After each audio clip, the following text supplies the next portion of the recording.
Welcome back to the Best Small Business Show. Guess what? I'm Rich G. That's right. And I'm BJ Flagg, and I don't do the first welcome because I can't remember it. But Rich can, and I'm kind of excited about that. Hey, today we are cutting through all the noise today. Oh my gosh, you're going to love this episode. Yeah, no sugarcoating. This is not going to be a fun podcast. This is going to be not one, a BJ written podcast. I promise you, every single person listening to this is going to use this podcast, this topic. Yeah. If they're not going to send it to all of their clients and all of their employees, I'm going to be shocked. And send it to themselves. This is definitely an inward thinking episode. Yeah, sure. If a business habit is holding you back, and this is one of them, we're going to call it out. Absolutely. And today's pain point, ghosting. You probably call it being overwhelmed, but we're calling it hiding. Yeah. It's the term I used to run into all the time in corporate. Like, I'm so busy. And I can't possibly help. We're going to talk about this. So the positive pivot, we're going to fix your broken operating system today and get you making real decisions as fast as possible. Thank goodness. Rich, please set the scene. Why do smart owners suddenly go completely dark and miss critical emails? Well, it's all about the cost of not making decisions. You know, like our organizing friend Matt Byers used to say, postpone decisions. That's disorganization. And when an answer requires friction, when you have to think or you're afraid to make that decision, guess what? You freeze up. Yeah. They throw it all in the later pile, hoping the problem will magically go away. Well, guess what? Here's a surprise. It doesn't. It gets more expensive by the second. Somebody told me years ago, and I say this to a lot of clients, if you're afraid to look at the balance in your checkbook, you need to look at the balance in your checkbook right now. But BJ, you're exactly right. Today, we're going to give you 4 ruthless strategies. This sounds like my articles that I write to kill this avoidance habit for good. Okay. Before we get into it, Rich has written a phenomenal article on this. And this is what kind of got us spearheaded to talking about this. This doesn't happen often, but it is so on point. So catch the article. Anyway, number 1, the overwhelm lie. Okay. Overwhelm is a complete cover story. Absolute. You're lying to yourself. Yeah. In today's world, it's just a socially acceptable excuse. You know, I'm so overwhelmed. For dodging a hard conversation. That's really what you're doing, is you're dodging it. You're not addressing it. You're bypassing it, and you're letting it, maybe it'll handle itself, but guess what? It never does. And, a lot of people say I'm triaging. Yeah. I go through my emails in the morning and I triage. Oh, I must have missed that one. No, you didn't. You are not too busy to send a reply. You just don't want to deal with the discomfort of it all. Yeah. And each successive year, each successive generation, I'm finding people are more and more afraid of discomfort, instead of addressing it. Avoidance makes you look disorganized. See, that's the problem. You think, it'll be fine. No, you look disorganized and you treat these people as unimportant. Real leaders face the friction head on. Successful people that you admire, make decisions quickly. Yes, no, stop it, do it, whatever. They they look at the email and they usually give you 1 or 2 word responses, or they pick up the phone and they go, do it. That's it. Yeah. And you know what it makes me think of? The new show out, The Pit. Mhm. with Noah Wiley, my favorite person. It's about He, peaches, right? Peaches? no, actually, No, no, no. no. But it is an ER again, and it is unbelievable. And decisions have to be made on the nanosecond. Yeah. Do you think they would sit around and kind of go, I don't want to look at the guy in A? No, no, they have to deal with it. They have to do it. And that's where we need your head to be. Do it. Yeah. Action step for this one is open your inbox. Find 3 emails you're ducking right now. Admit it's not fear, and it's not busyness, but it's fear. Sorry about that. No, It's you you're are not fearful. busy. You're just fearful of answering those emails. And I We don't know. all I think do you it. were right. Yeah, Yeah, I think you were right, Rich, yeah, because when you say it's not fear, what it actually is that feeling of avoidance that causes you to let yourself get away with it. I'm giving myself a little grace on that. yeah. Yeah, stop it. Stop that. Well, number 2, silence broadcasts weakness. Okay, your silence, that is your actual operating system out in plain sight. What you're broadcasting weakness. hmm and when I see that, all I can think of is a poker game. Yeah. You know, you can't, you're showing your tell. You're showing your tell. When you're ghost a vendor or a team member, you broadcast that you can't handle a simple choice. Yeah, your team maps out this quickly. They start Oh, yeah. working around you instead of with you. They understand when you're going to not make a decision, and they'll Yeah. just go do it themselves. And a lot of times they'll say, oh, she's always the bottleneck. She's the biggest bottleneck. And they'll avoid you. Yeah. And they'll go right around you and make decisions and stuff like that and kind of go, oh, yeah, well, listen, we had to get going on that. Doesn't really make you a leader. You're blocking your own success every single time you do that. Yeah, one story I have is I coach this owner of a $5 million shop, and he constantly complained every call that his team lacked initiative. And I hear this constantly, oh, my team, oh, my team. He and I sat down with his operations manager. And you know what? The manager Oh my God. laughed and opened up his laptop.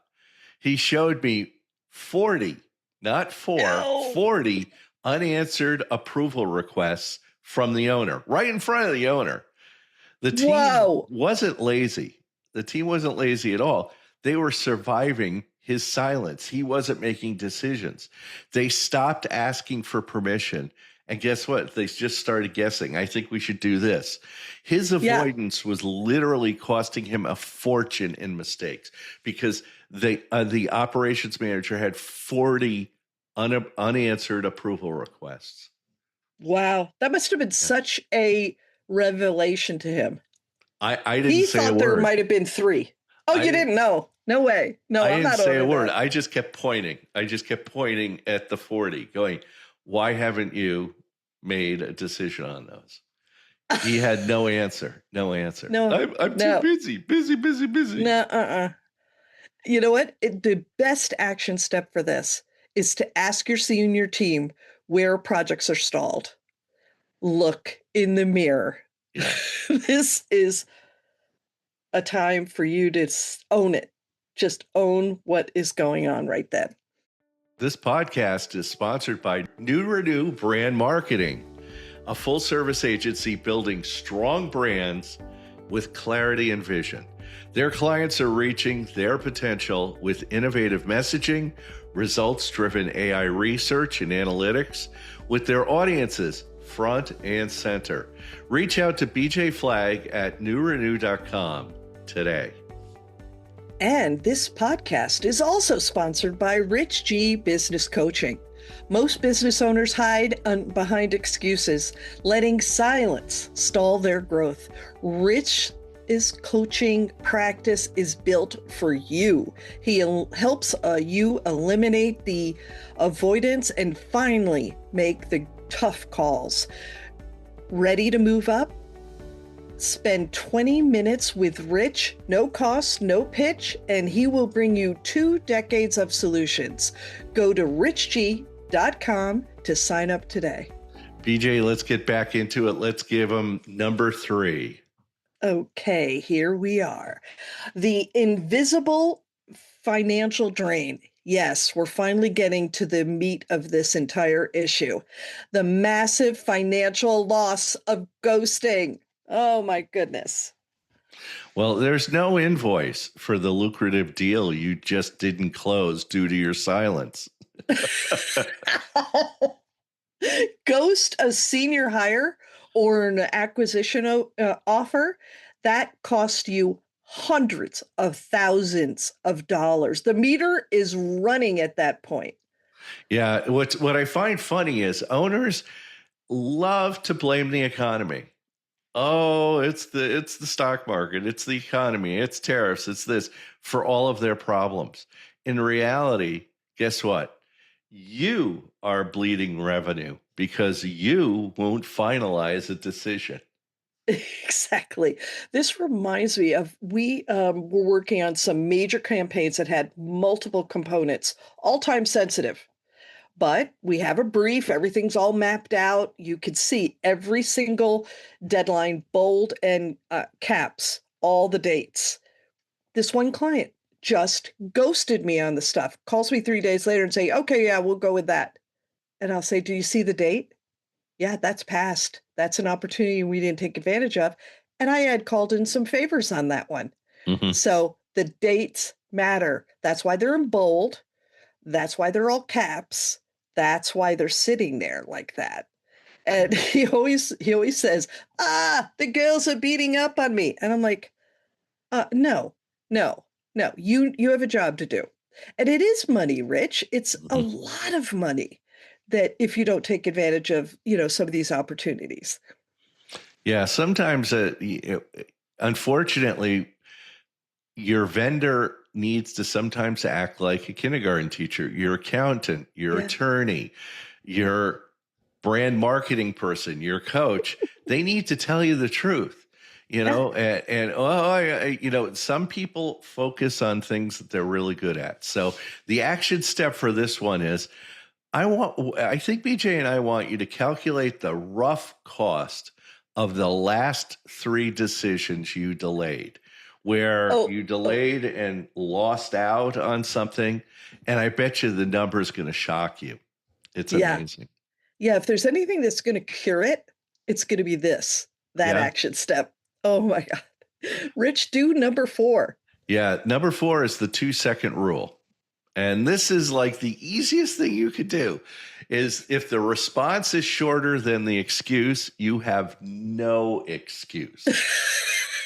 Say it again, Rich, because this is important. Yeah. If the response is shorter than the excuse, you have no excuse. If you're sitting there gesticulating in your head of how you're not going to answer it, and all you have to do is give like a 1-word answer to it, Yeah.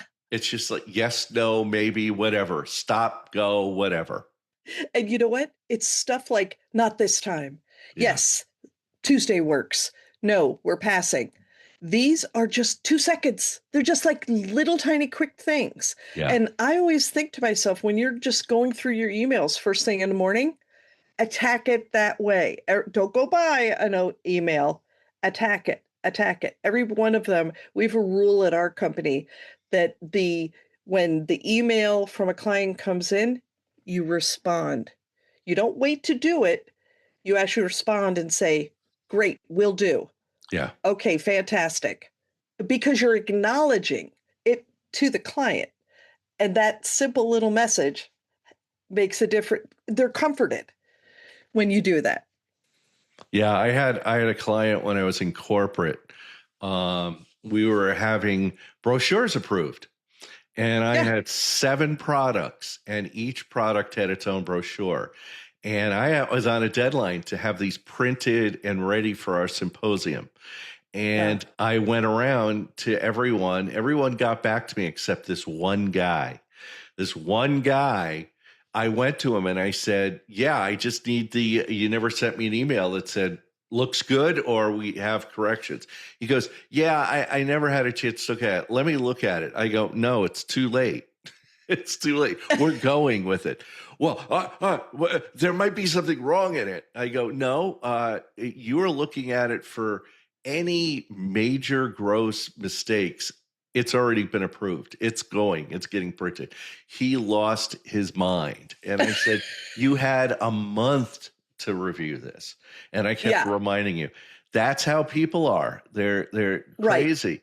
And I there know. isn't a single message from a professional that requires more than a fast, clear answer. Exactly. And I always say to my, everybody at the company, I'll say, write the question with a bit of the solution in there, Yeah. because then I'm going to give you one or two words and you're off and on to the races. Don't sit there and make it where I have to figure it all out. No, you're not going to get a reply. You're not going to get what you're really after is that 2-second reply. If you're afraid of the message, go fix the fear. Yeah. That's where your head has to be. Yeah. And I think you've hit the nail on the head, BJ. Fix the fear. It's Yeah. not the decision, it's the fear of the decision. I had a Yeah. client agonizing over a bad vendor contract. Okay. Oh. He spent 3 weeks dodging their calls, just like 3 weeks. Now, the vendor was freaking out, going, what's going on? Drafting long, complicated emails in his head and deleting them. And he would Oh tell my me God. about this. He was completely paralyzed by this friction. And during our session, I made him open his inbox. I said, I want you to open the inbox. And we typed exactly 6 words. We are passing on this project. That's it. I forced him to hit send right there. The relief on his face was instant. He was just like, oh. 2 seconds of truth always beats weeks of anxiety. And what I'd like to Wow. say is, how often do we go around with this massive anxiety on our shoulder going, just pass on the Yeah. project, or just say no, or Right. just say not now? That's the biggest thing. I tell a lot of clients, if you're afraid to say no, just say not now. Not now. We can maybe do it next quarter. That's all. Yeah. And I think, the mastery of these tasks and these things to do will really give you the strength you need to um, take the power off the fear. You'll Hmm. just take the power off it. You're holding on to that and trying to do your job, Yeah. right? The minute you let go, your job is so much easier. Yeah. Absolutely. So, a great action step for this is find out the one person you owe a response to right now. Type a 2-second reply and hit send. Yeah. That's all I want you to do. You're going to feel the relief. Well, bottom line, stop hiding. Step up, make the call, and clear the roadblocks in your business. Better people, better business, better life, and don't ghost. Thanks to our producer, Richard Scalzo, for making us sound great. And thanks for tuning in to the Best Small Business Show.